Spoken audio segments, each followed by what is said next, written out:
Hi, everybody. Um, Hi to our live today. Today, we're going to be talking about astral projection, and we talked a little bit about this. I had a post, I think it was last week about it, and people have asked me some questions, so I decided to go ahead and do the live on the astral projection since some of you had some questions. So this is a very interesting topic, and sometimes it gets misconstrued, like a lot of things. So astral projection is when your human focus shifts from the inside of the body to outside of the body. Okay. So your consciousness expands beyond the physical body. The consciousness meaning your soul, the quantum of who you are, right? Um, the reason for astral travel is to explore yourself, to expand yourself, and to explore yourself. Like any spiritual practice, it's all about healing and learning more about ourselves, right? We want to get to that sacred union where the masculine and the feminine comes together, right? And that's at the spiritual level. So the unconscious is that stuff that's brewing inside of us that we don't know about, that impacts our decision making, our thoughts, our words, everything. Um, but we don't know that it's there. That's the importance of the shadow work, right? So all of it ties together. All right. So the point is to expand yourself, to explore yourself, is about healing, is about more learning about yourself. This practice has to be for your own good, and it cannot interfere with anybody else, right? As much as we would like to be a part of our favorite movie star wet dreams, that's not what this is for. As much as we would like to check on our children or an elderly parent, as much as we would like to see if our partner is misbehaving or what is your ex is doing nowadays, this is not what this is for. This is for for further exploration of the self, right? Your awareness can move beyond your body and you can bring back information. That's what you ultimately want. You want to find out information and bring it back and integrate it into your psyche, into your 3D avatar, into your body. So astral travel can happen spontaneously. Many times when this happens spontaneously is after a traumatic event. So I'm going to talk about research several times during this presentation. So um, researchers have found that of the group of people that had spontaneous astral projection, a great majority of those have come from a very traumatic experience right before that. So what can happen is that all of a sudden you have this sense of things aren't quite what they seem to have been, and there's no sense of time, right? Like unlike a lucid dreaming, when you have a lucid dream, time operates pretty much the same or as in your dreams. You know, when you have um, astral travel, you may feel that you've been there for a long time, and it's been just a few seconds or a couple of minutes, because this goes beyond time and space. Okay. Um, so when you are having an astral projection experience, you're like, I'm not in Kansas anymore. You know, things are really, really different. Lucid dreaming happen on the dream state, meaning that you have made up a reality that is not necessarily there. Okay. In lucid dream, you have some kind of awareness that you are dreaming, and you can manipulate some aspects of the dream.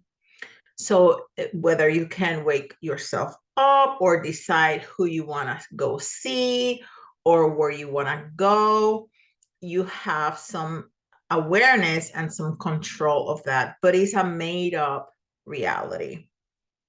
When you're astral traveling, you are in an actual reality place. Now, it doesn't have to be your actual time. Um, Most of the time, we travel within our lifetime, but we can certainly travel back in time or forward in time, because at, at in the 5D realm, time is not linear like in the 3D, because in the 3D, time has to be linear for us to comprehend it and for us to plan it, and it will be really chaotic for us if time wasn't linear. Okay.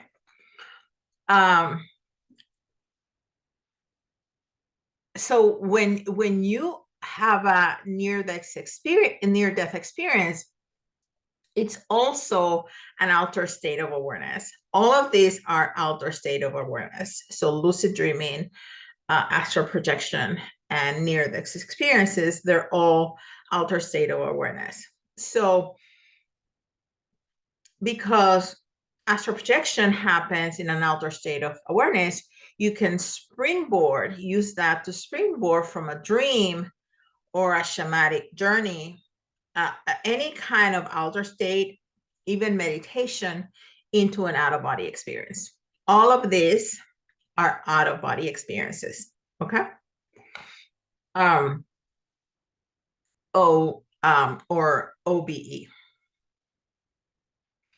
When you see yourself separate from your physical body, you realize that you're not limited to your physical body.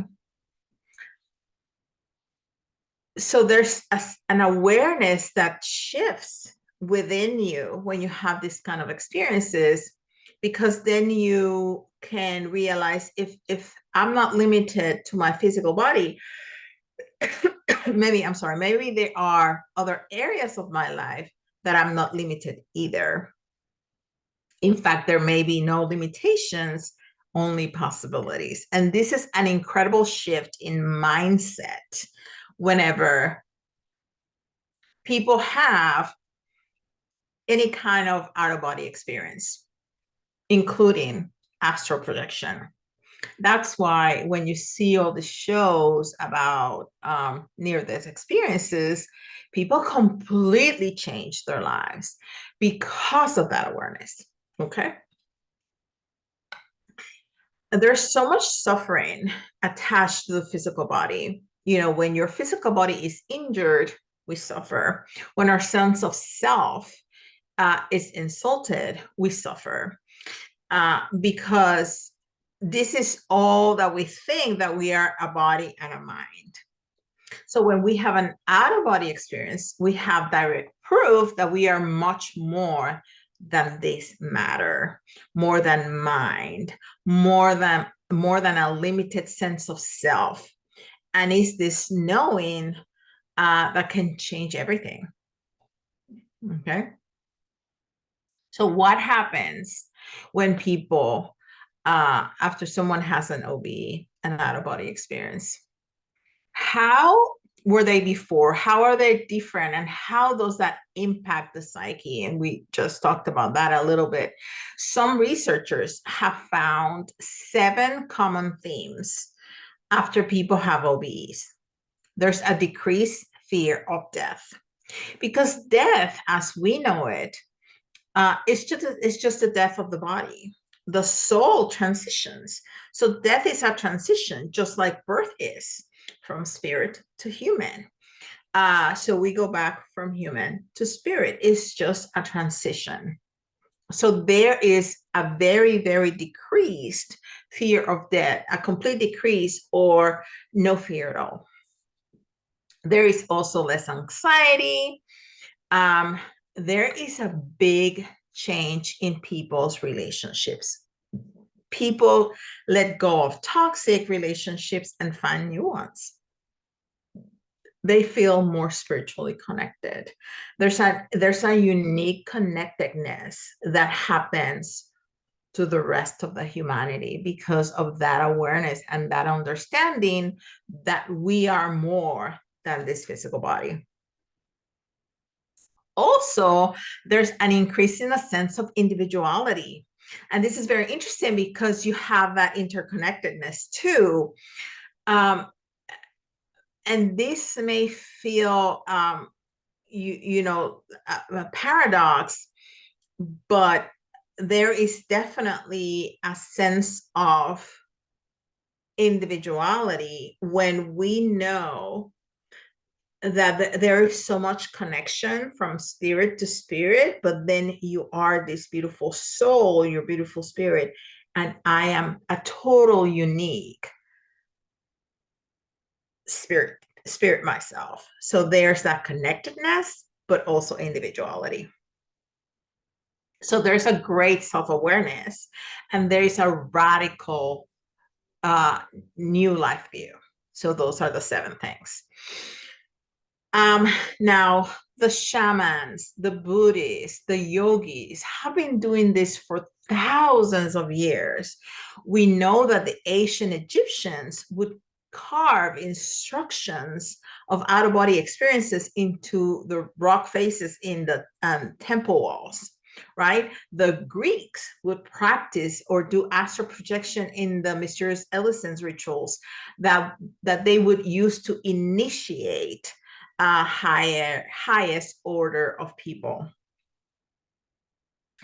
There was this anthropological study that looked at this around the world and found that 90% of religions have some kind of astral travel in the rituals.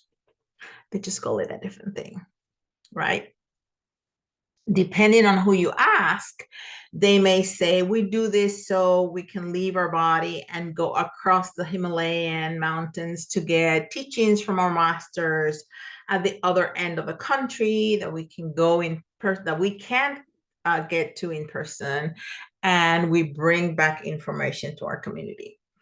Or they can say, we do this to find where the buffaloes have gone, where the herds have gone, so we can come back to our body and tell the hunters where to go to hunt the next day. We do this so we can manifest things into existence and receive guidance and help others. We do this so at the point of death, we can meet the end of our life, not only with no fear, but with joy. What a beautiful thing. Encountering death, not only without fear, but with joy. Beautiful. Now, the CIA, our CIA, went and practiced this in the late 70s and early 80s. The Stargate project, I think it was called. And they sent agents over to the Monroe Institute, which is the world's largest institute for out-of-body experience. You can look it up. They're still they're still working. William Monroe, who died in 1995, was the most experienced research person in OBEs. You can still, purchase some of his books and his works. It's fascinating. So the CIA used agents um, in the late 70s and early 80s to spy on other countries, especially on Russia during the Cold War. Is it safe? Absolutely 100%. Because when you're astral traveling, you're not going anywhere. It's really hard for us in our 3D selves to understand this, because the way we operate, the way we think about things, if you're going to travel somewhere, you vacate the place that you're at and move to the other location, right? But that's not what happened during astral travel. During astral travel or astral projection, you're not moving, your body's still there. What's happening is that your energy is expanding. So if I'm in Georgia, where I'm at right now, and I want to go to Boston, Egypt, I don't leave Georgia. My energy expands all the way to Boston, all the way to Egypt. Because the energy is not matter, it's energy. So it doesn't take up space, it doesn't need anything but the intention to go there and witness whatever is what we want to witness or we need to witness. So there is no way at all that another spirit or entity can take your place, because you never left. Your body is not empty. You're still there. Your energy just expanded. Okay. So people ask, can I get lost? Can I not find my way back? Again, you're not going anywhere. Your energy is expanding. So the only thing that you need to learn is how to expand and contract your energy. Nobody is going to take over your body. There's no way. Your energy is just getting bigger and bigger and bigger. Think about like a balloon, right? That gets bigger and bigger and bigger. There's also something called, well, what we call the silver cord. There's really not a cord or not anything really, is our interpretation. It's a silver cord, which is your lifeline. And that can never be severed. Never. Okay. When it does, your soul leaves your body and the physical body dies. That's what we call death. Okay. This is not astral projection.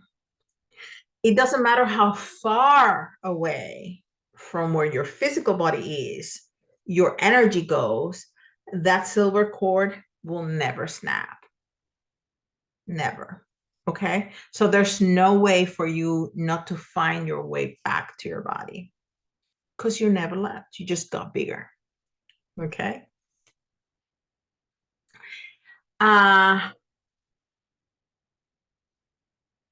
But you should never try this if you are fearful.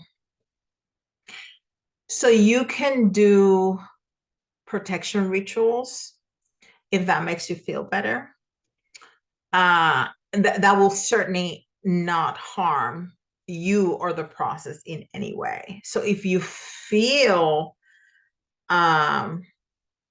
fearful in any way, you can certainly do a protection ritual right before you do your astral projection. So how do you do this? Easy. Okay. The first thing you do is you prepare your sacred space. Like with any other spiritual practice, every practice that you do is sacred and it needs to be treated in that way. Meditation, tarot reading, mediumship reading, candle magic, it doesn't matter what it is. It needs to be treated like a sacred practice because it is. Okay, so you prepare your space. Now, you don't need to get fancy with this. You can have your own space like I do. I have my own beautiful body with the little flowers, and I actually do have an office, but you don't have to have an office. But whenever you start, you have your intention of, now this has become not just my bedroom, my bed, my nice easy chair, whatever it is a sacred space. Okay, if you want to go a little bit further, you can for sure have candles, incense, sacred smoke. Then you can call in help. You can call in your angels, you can call in your guides, your ancestors, your family members that have passed before us. You can do this on your own, but you can certainly call in help. Okay. And then you do as if you were meditating. You relax your body and your mind. You need to have an empty mind. You don't need to be thinking about what you did yesterday, what you're going to do tomorrow, your to-do list, what your kids did at school. None of that. You need to, and you can use mantras to help you if that helps you. Whatever helps you, binaural beats or white noise or just whatever, to relax your mind, your body, and your mind. You do breath work. Take deep breath. Okay.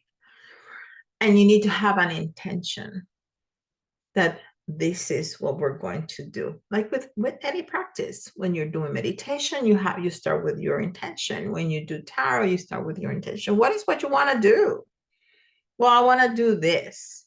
I want to give myself a tarot reading because fill in the blank. So that's your intention.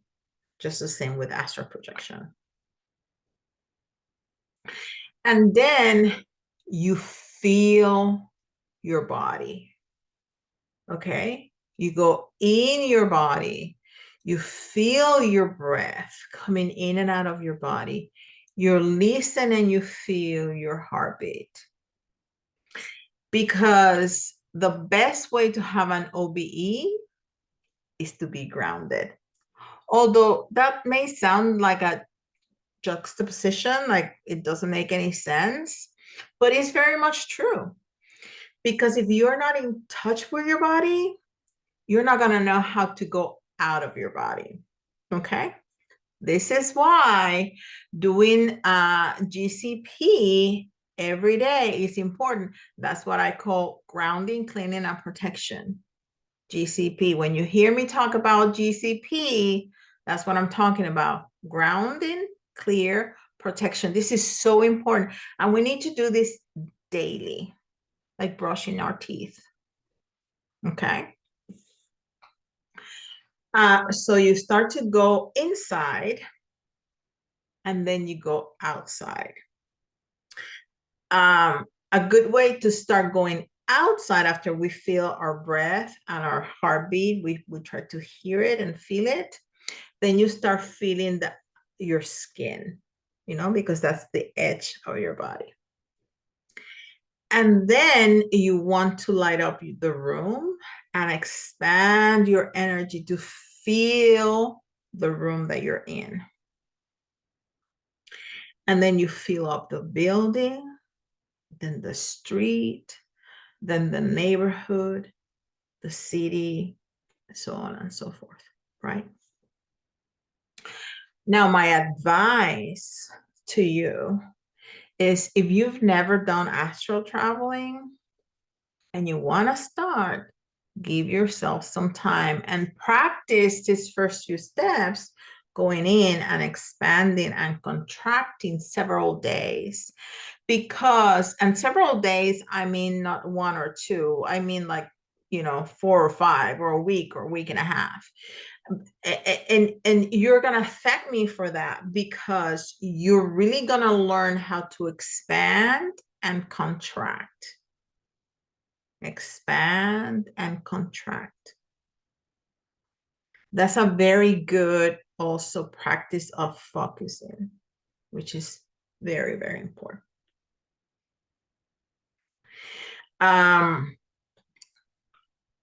Then if you're like close to an open window or you're outside, you can also try to listen to sounds and then try to focus on those sounds.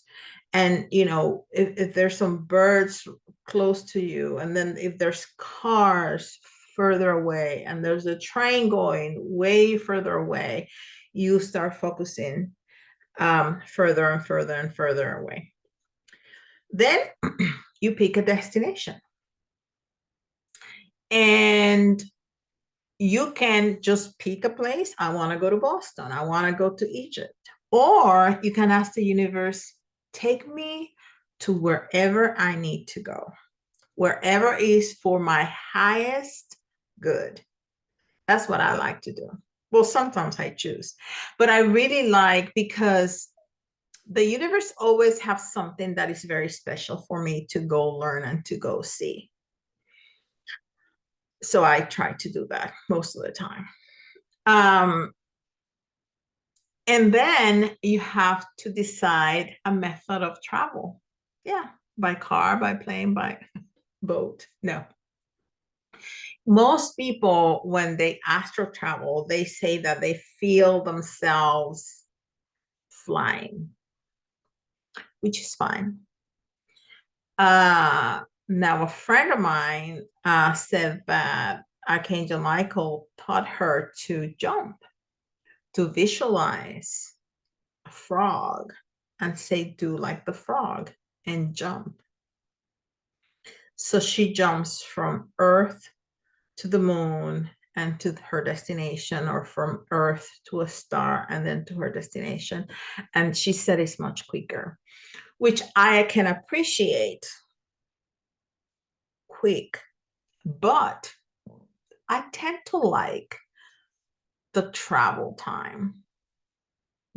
Sometimes I get incredible visuals because my energy is going over the world, and it's almost like I'm flying on the belly of a invisible plane, right? And I can see everything, and I enjoy that.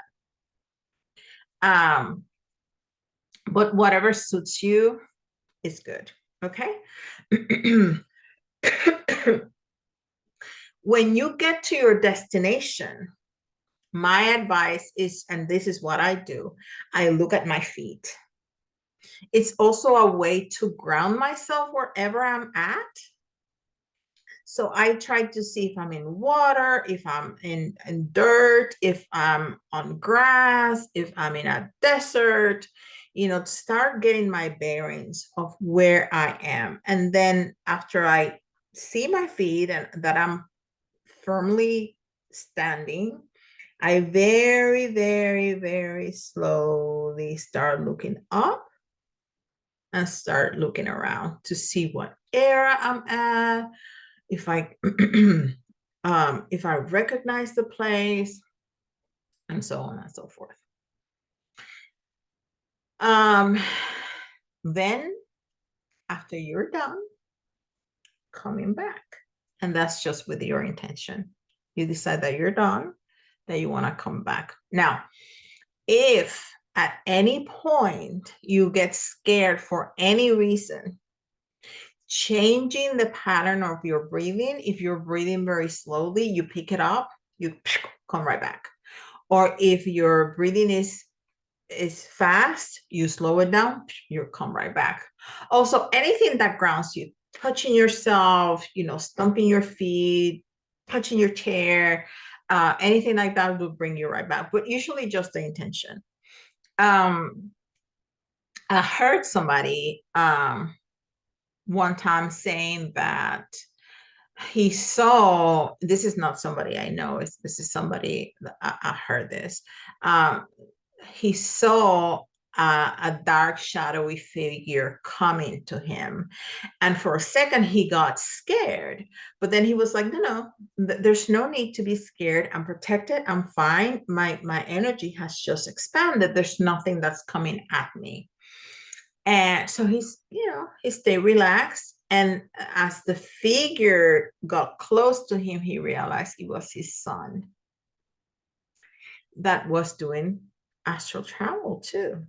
So they were able to take off into a beautiful adventure together. Now, that is very high level. You have to be an incredible, an expert. You really need to do what you're doing to be able to do that. I've never heard of anybody just spontaneously the first time finding somebody and, hey, let's go to Egypt, let's go have a beer. No, right? So if at any point you get scared, you see something, whatever, you are in a different lifetime and you know that something scary is happening to you, you can shift it. You can say, I really don't want to witness this right now. Can I go somewhere else? And you can, or you can just come back. Okay. Now, when you're coming back, you want to come back very slowly. Okay. Because the point of this is to integrate the energy of the experience in your body, in your 3D avatar, right? You want to ground yourself. And again, you can touch your skin, touch yourself to get yourself back into your body. You can do the same process where you started, but in the reverse, right? You feel your skin, you listen to your heartbeat, you take deep breath, all that kind of stuff. Then have with you a big, tall glass of water, because water is a great energy conductor. And the idea is to give your body time to integrate that energy, your energy that has expanded so much, to bring it back. And that experience is also energy, so you want to integrate it. So you need to give your body, your physical body, time to integrate and readjust.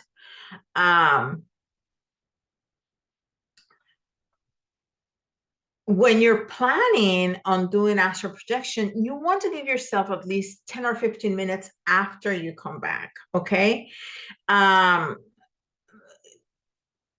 you drink your water, you may also want to have a journal with you. That's going to be really important, because you don't want to, first of all, forget anything that happened.